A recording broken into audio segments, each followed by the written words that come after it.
Meanwhile, Palestinian Canadians continue to worry about their loved ones who are stuck in Gaza.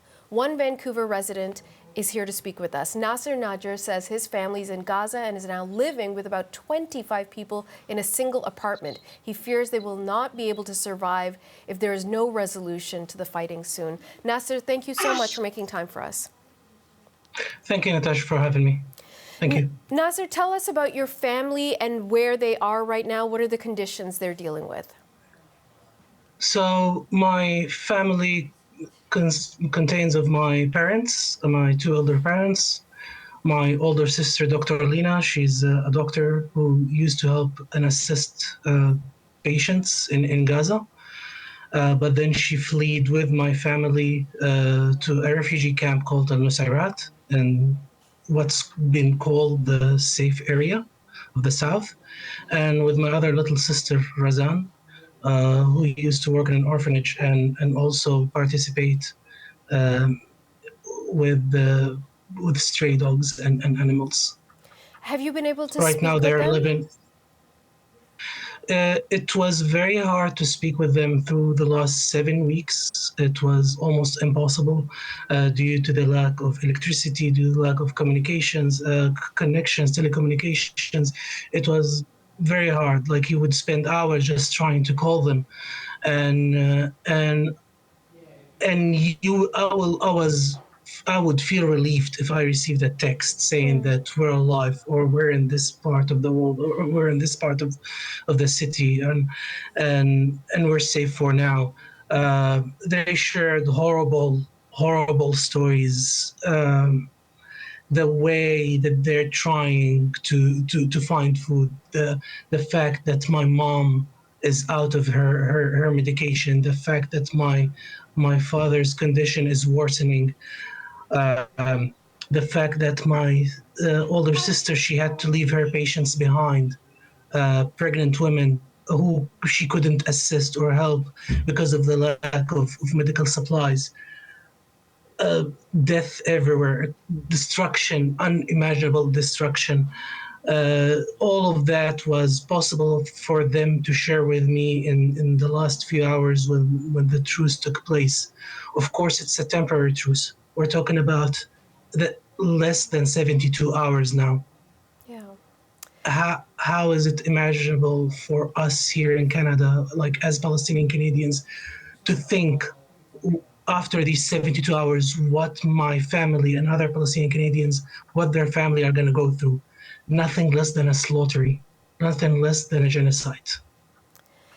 Now, Nasser, I do need to address that because this word genocide has been brought up before. Many other guests have said it.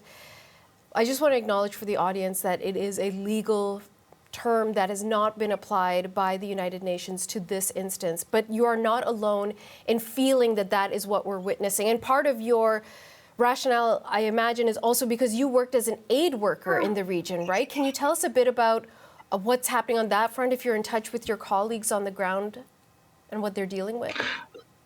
So just to clarify, when it comes to genocide, it's the intention, and there are other human rights organizations that brought it up. Mainly, it wasn't brought up by the United Nations up to this moment, but it has all the aspects for it. Yes, I do have co-workers from the Red Cross who passed away. Mohammed Abu Walid, who was killed, actually, to be more fair. In fact, Natasha, if you were there on the ground, there's a high possibility that you would be injured or even killed as a journalist. Up to this moment, over 60 journalists has been killed. As we know, 5,000 children has been killed, and this is devastating. So I'll tell you what. As you can see here, this is my son Daniel. If he was in Gaza, there's a big possibility Daniel will be hungry because will be prevented from food. He will be prevented from water. He will be prevented from medication. Daniel over here didn't see his grandmother or grandfather. Daniel over here didn't see his aunt who was trying to assist and patients, women who had the right to have their medical care. And he's if God forbid he was there, according to the Israelis, he would be a collateral damage. This is not right. Daniel has the right to see his family. God knows after 72 hours what's going to happen. His whole family can be wiped out. His whole family can be off this planet. Nasser, It's our duty. It's our duty in Canada to try to reunification, to make him see his family. It's our right in Canada to stand with the Palestinians. Nasser, let me say one journalistic fact right now, which is your baby is absolutely adorable and beautiful, and we hope that he lives Thank a you. life only of peace and prosperity. But you've brought up the issue of the Canadian government, and you are a Palestinian Canadian. What would you like to see the Canadian government do? In 15 years from now, Natasha, I don't know what I'm going to tell Daniel when he look back and he tells me, what did my country do to Palestine? What did Canada do to Palestine? If we don't speak now, if we don't ask for ceasefire, where do we stand in human rights? How are we a democracy? And most important, and important for him as a kid, as an adorable baby over here, please assist us with having a program for unification between him and his family. There are a lot of Palestinian Canadians here. They're looking for that. They're hoping for their parents to be united with their. They're looking for their families to be united with their loved ones and their babies. Nasser Sorry, I'm Najjar. out of words. No,